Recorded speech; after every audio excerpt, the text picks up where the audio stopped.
क्या तुम्हारे बाप का है ये भारत? ये हम मुसलमानों को कहते हैं, तुमने अगर भारत में रहना है तो हमारे बातों पे चल के रहना है। क्या तुम्हारे बाप का है ये भारत? ये तो हर हिंदुस्तानी का भारत है। आज हम धर्म पे बटे जा रहे हैं कि कौन भगवान राम के साथ है और कौन अल्लाह के साथ है। क्या भगवान राम सिर्फ तुम्हारा राम है? तुम्हारी पुस्तकों में लिखा है कि भगवान राम विश्व के भगवान है। अगर वो विश्व का भगवान है तो वो सबका भगवान है। वो अंग्रेजों का भी है, रूसियों का भी है, उनका भी है जो मानने वाले नहीं। हम मुसलमान अल्लाह को कभी ये नहीं कहते हैं कि वो रब्बुल मुस्लिमीन है, कि वो सिर्फ मुसलमानों का रब। कोई माने या ना माने, उस खून को याद कीजिए जो वहां उस जमीन पे पड़ा हुआ है, वो हिंदुस्तानी का खून।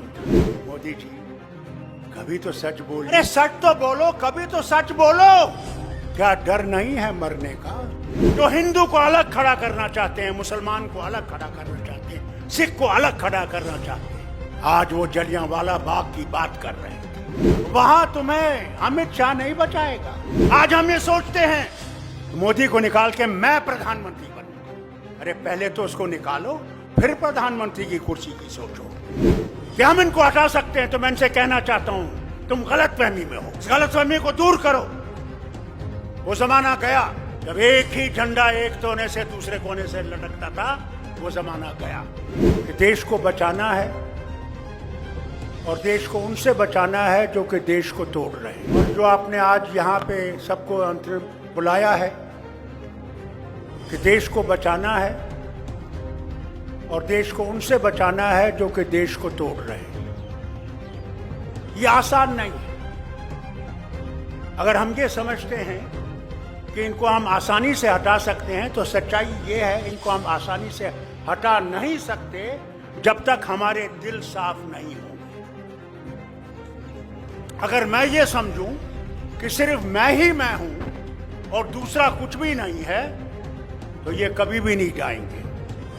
अमित शाह साहब ने सही कहा, 50 साल ये रहेंगे। अगर हम लोग जो यहाँ स्टेज पे बैठे हुए हैं और इनके नेता जो हैं, जब तक वो ये नहीं सोचेंगे अगर देश को बचाना है तो हमें अपनी जमात को भी कहीं ना कहीं कुर्बान करना है। अगर हम अपनी जमात को कुर्बान नहीं करेंगे और ये समझेंगे कि हम इनको हटा सकते हैं, तो मैं इनसे कहना चाहता हूं तुम गलतफहमी में हो। इस गलतफहमी को दूर करो। वो जमाना गया जब एक ही झंडा एक कोने से दूसरे कोने से लटकता था। वो जमाना गया। अगर फिर से तुम वो जमाना लाना चाहते हो तो ये तो बीजेपी कह ही रही है कि हमारा झंडा कश्मीर से कन्याकुमारी और बंगाल से महाराष्ट्र तक उड़ता रहेगा। इसे अगर उसको हटाना है तो हमने यकजहती दिखानी है, प्यार दिखाना एक दूसरे के लिए, और भूल जाना है अरे जो हम पे वार किए गए नेशनल कॉन्फ्रेंस पे, जो हमारी खुद मुख्तारी लूटी गई,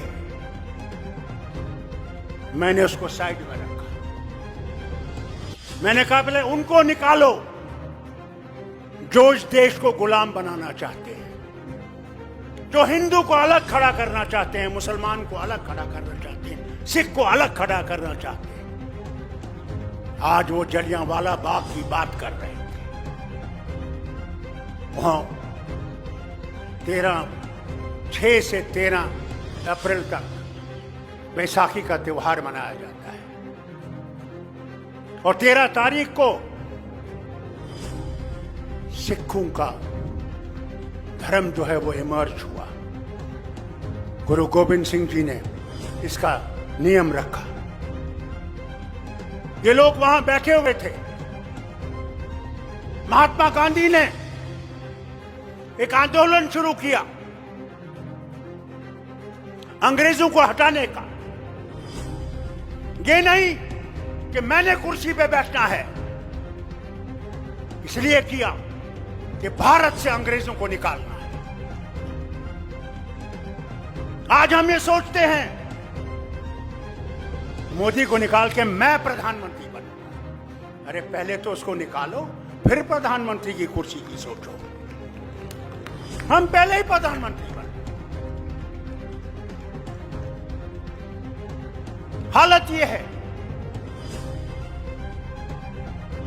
उस खून को याद कीजिए जो वहां उस जमीन पे पड़ा हुआ है। वो हिंदुस्तानी का खून था। उस वक्त धर्म नहीं था। आज हम धर्म पे बढ़े जा रहे हैं कि कौन भगवान राम के साथ है और कौन अल्लाह के साथ है। मैं इन हिंदुओं से पूछना चाहता हूं, क्या भगवान राम सिर्फ तुम्हारा राम है? तुम्हारी पुस्तकों में लिखा है कि भगवान राम विश्व के भगवान है। तो अगर वो विश्व का भगवान है तो वो सबका भगवान है। वो अंग्रेजों का भी है, रूसियों का भी है, उनका भी है जो मानने वाले नहीं। हम मुसलमान अल्लाह को कभी ये नहीं कहते हैं कि वो रब्बुल मुस्लिमीन है, कि वो सिर्फ मुसलमानों का रब है। हम कहते हैं वो अल्लाह कायनातों का रब है, आलम का रब है, कोई माने या ना माने। मगर इसमें हम लड़ाई नहीं करते। हम हिंदू से ये नहीं कहते तुम ये नहीं कर सकते, तुम वो नहीं कर सकते, यहां नहीं जा सकते, वहां नहीं जा सकते। ये हम मुसलमानों को कहते हैं तुमने अगर भारत में रहना है तो हमारे बातों पे चल के रहना है। क्या तुम्हारे बाप का है ये भारत? ये तो हर हिंदुस्तानी का भारत है, जिसने मरना यहां है और जिसने दफन होना यहां है। उसके जला के बाद भी उसकी जो खाक है वो जमीन में मिल जाएगी। मगर ये वो नहीं कहते। ये कहते नहीं मेरा रास्ता है और कोई रास्ता नहीं। अब आपने दिखाना है और इस मुल्क ने दिखाना है कि क्या वो रास्ता चाहिए हमें या वो रास्ता चाहिए जिसमें हर हिंदुस्तानी किसी भी धर्म का हो, किसी भी जात का हो, कोई भी जबान हो, वो जिंदा चल सकता है और अमन से चल सकता है और इज्जत से चल सकता है। हमें अपने झगड़े भूल जाने। अगर हम अपने झगड़े नहीं भूलेंगे, मैं लीडरों से कहता हूं, तो फिर कभी भी हम इनको नहीं निकाल नहीं सकते। पहला कदम हमने उठाना है कि अगर हमने देश को बचाना है, पहले अपने आप को कुर्बान करना है। इस देश के लिए हमने कुर्बान करना है, कुर्सी के लिए कुर्बान नहीं करना। कुर्सी देश देगा और देश ही कुर्सी देने वाला है और देश ही कुर्सी से हटाने वाला है। आज हम पे तलवार लगी हुई है, खड़ी है। हर जगह झूठ बोला। अरे मेरी रियासत का हाल देखो, जहां कहते हैं हमारा संकल्प है कि हर जगह बिजली होगी, हर जगह तार होगी।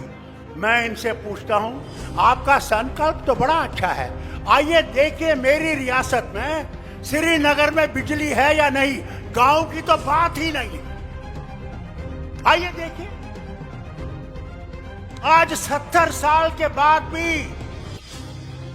वाजपेयी जी ने एक बहुत बड़ा कदम उठाया वतन को छोड़ने का।